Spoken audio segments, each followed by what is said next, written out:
Hey guys, today on Low Carb with Jennifer, I'm going to show you how to make my keto hamburger helper.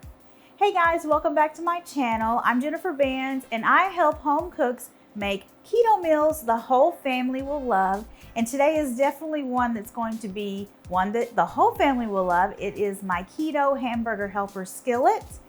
And we're going to start off with a pound of ground beef. And I'm going to season it with some garlic powder and some onion powder. And some salt and pepper.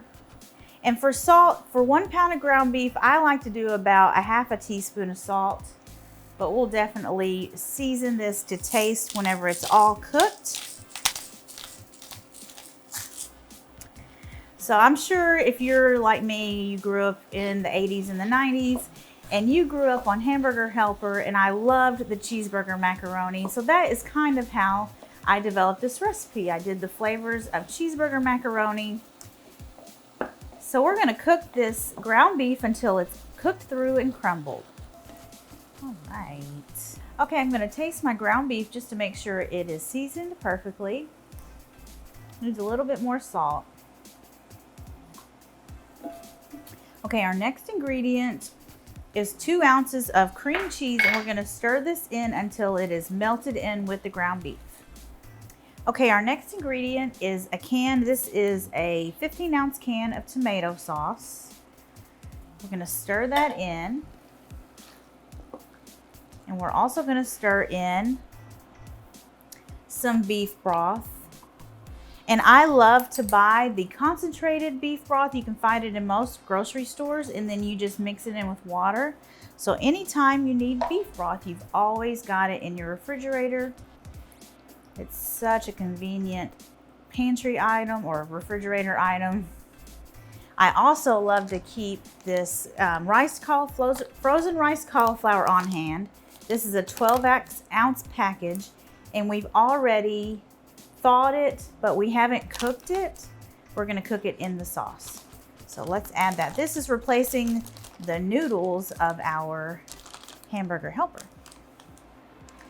So we're going to add this in, stir it in, and we're gonna let the cauliflower get soft.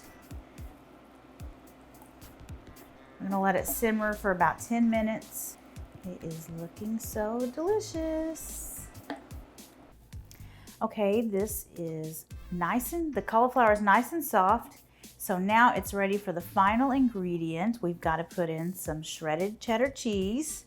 What good is cheeseburger macaroni without cheese? You gotta have cheese. So we're gonna stir this in until it's melted.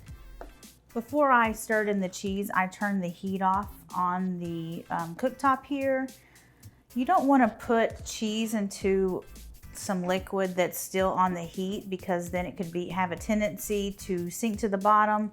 This is not as important with this because there's so much other stuff in here. But if this was like a thin brothy soup and you just put some cheese in there, it's just gonna be a big mess on the bottom of your pan. So this is looking good. Look at that. Okay, let's serve some up in this bowl here. You guys have got to try this recipe. It is so delicious. Look at that. A little bit more. It's perfect for the whole family. Let's give it a taste. So good, perfectly seasoned. Guys, I hope you like this recipe. Make sure you check out this other recipe, and I will see you guys next time. Bye.